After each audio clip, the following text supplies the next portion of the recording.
সেনাবাহিনী গুলি চালিয়েছে, এমনকি হেলিকপ্টার থেকে কোথায় কোথায় গুলি হবে, হেলিকপ্টারে যে গুলি উঠেছে, এই যে স্নাইপার উঠেছে, এই অনুমতি কাদের ছিল?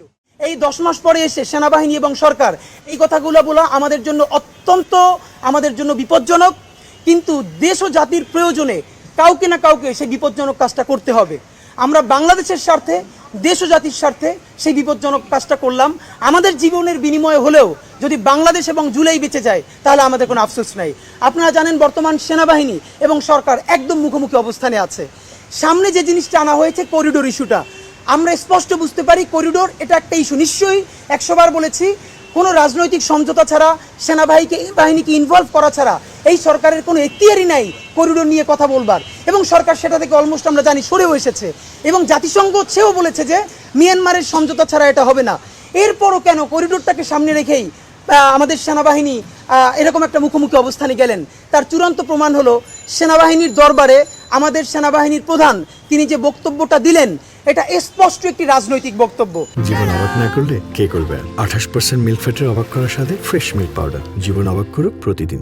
তিনি বলেছেন নির্বাচনের কথা, তিনি আরো অপরাপর যত কথা বলেছেন, এটি কিন্তু রাজনৈতিক বক্তব্য। প্রতিষ্ঠান হিসেবে দেখেন, রাষ্ট্রের বিভিন্ন মেকানিজম থাকে, সারাদিন নিজেরা কাজ করতে হয়, কিন্তু আপনি পাবলিকলি কোন কথা কার সামনে বলতে পারবেন, এটা কিন্তু একটা ডেকোরাম আছে। সুতরাং সেনাবাহিনী ইচ্ছা করে সেনাপ্রধান এই রাজনৈতিক বক্তব্যটা দিয়েছেন।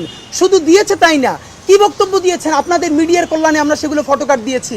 আপনারা জানেন সেনাবাহিনীর অভ্যন্তরীণ কোনো প্রোগ্রাম অথবা তাদের দরবার হলে যখন কোনো অ্যাড্রেসিং হয়, সেনাবাহিনীর প্রধান যখন অ্যাড্রেস করেন, তার কোনো বক্তব্য কোথাও লিক হওয়ার কোনো সুযোগ নাই। এর মানে সেনাবাহিনী চেয়েছেন এই বক্তব্যগুলো সামনে আসুক, তাই বলে মিডিয়া আপনারা নিউজ করেছেন। এবং আমরা জেনে এটুকুনি স্পষ্ট বুঝতে পারছি বর্তমান সরকার এবং সেনাবাহিনী একটা মুখোমুখি অবস্থানে আছে। সেনাবাহিনীর সদস্য ভাইয়েরা, আপনাদেরকে বিনীত অনুরোধ করি এবং দুটো কথা আপনাদেরকে জানাই। এই জুলাইয়ে আপনাদের মালিকানা আছে, শরিকানা আছে, অংশীদারিত্ব আছে। এর মানে এই না এই বাংলাদেশের সেনাবাহিনীর অলমোস্ট সকল জেনারেল আপনারা আওয়ামী লীগের সুবিধাভোগী, এইটা বলতে আমাদের কোনো দ্বিধা নাই। আওয়ামী লীগ যে গুম করেছে, খুন করেছে, হত্যা করেছে, আপনারা জানতেন, অনেকে প্রতিবাদ করেন নাই এবং কোনো না কোনোভাবে আপনারা সুবিধাভোগী। শেষ সময়ে আপনারা এসে জুলাই জনতার পাশে দাঁড়িয়েছেন, এইটুকুন প্রশংসা আপনাদের করতে চাই।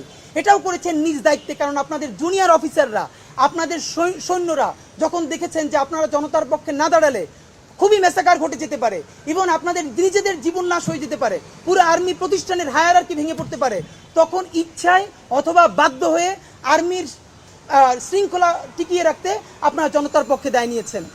এতদিন যে আপনারা বলেছেন যে সেনাবাহিনী কাউকে গুলি চালায় নাই, কই আমরা তো নেত্রে নিউজে দেখলাম যে সেনাবাহিনী গুলি চালিয়েছে।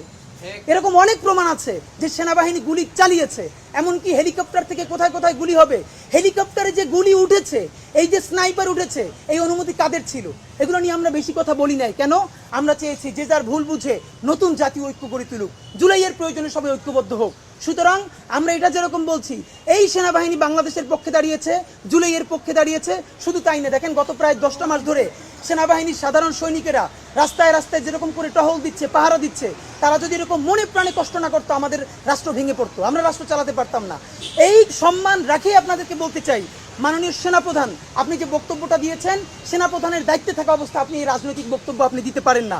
এবং স্পষ্ট আপনাদের ক্ষেত্রে আমরা কয়েকটা জিনিস দেখছি, বর্তমান সেনাবাহিনীর মধ্যে নতুন একটা ইচ্ছা জেগেছে, এটা খুবই স্পষ্টভাবে তারা চাচ্ছে, সেটা হলো যেই দলই সামনের নির্বাচনে ক্ষমতায় ফিরুক, সেটা বিএনপি হোক, জামাত ইসলামী হোক, এনসিপি হোক, তাদেরকে সেনাবাহিনীর একটা গুরুত্বপূর্ণ স্টেককে মেনেই তারপর ক্ষমতায় থাকতে হবে। অলমোস্ট যদি বুঝিয়ে বলি, পাকিস্তান সেনাবাহিনীর আদলে পাকিস্তানে যেই সরকারি ক্ষমতায় আসুক, যারাই ক্ষমতায় থাকুক, সেনাবাহিনীকে একটা হিস্সা দিয়ে তারপর তাদেরকে চলতে হয়, বনিবনাত না হলে তাদেরকে ক্ষমতা ছেড়ে যেতে হয়।